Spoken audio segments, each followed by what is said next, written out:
पश्चिमांचल एकता मंच तरफ प्रत्येक वर्ष आम संबलपुरी साहित्य सम्मेलन करसु। इटा 4 नंबर थर संबलपुरी साहित्य सम्मेलन संबलपुर आम करुचु। 8 ରୁ 12 डिसेम्बर तक इटा आयोजन करा।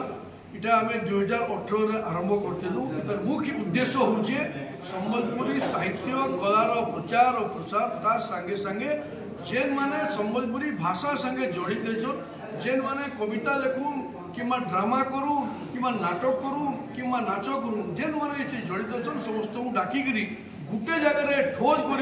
समस्त को सम्मानित करमा एवं स्कूल मान को संबलपुरी भाषार के प्रचार हवा से दिगरे से उद्देश्य रखिकी इटा आम 4th संबलपुरी सम्मेलन इधर जातीय सम्मेलन संबलपुर अतिथि मान देखो पश्चिम ओडिशा विभिन्न अंचल बहुत गुड़े ग्रुप आसुचन परफॉर्मेंस देवा लगी तार संगे संगे राजनेता मैंने प्रत्येक अंचल आसवे पश्चिम ओडिशा समस्त को डकाई सुविधा देखिक 5 दिन प्रोग्राम अच्छे से हिसाब से आम निमंत्रण कर मुख्य निमंत्रण होचन संबलपुरवासी एवं संबलपुरी प्रेमी इमान जदि आए इमाने सुनबे इटा जदि प्रचार हवा आम भावु आम कार्यक्रम सफल केते समय कार्यक्रम होबो इटा बेलगुड़ार मुख्यतः कार्यक्रम गुड़ाक संबलपुर 8 तारीख 10 बजे आरंभ होगा माँ सर्वेश्वर को पूजा करी तार परे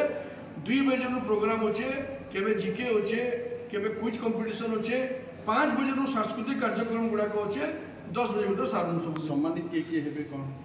नहीं तो पश्चिम ओडिशा विभिन्न अंचल विभिन्न लोग संबलपुरी भाषा साहित्य रे योगदान अच्छे तार लिस्ट तैयारी चली सम्मानित जेन मैंने से दिन आम घोषणा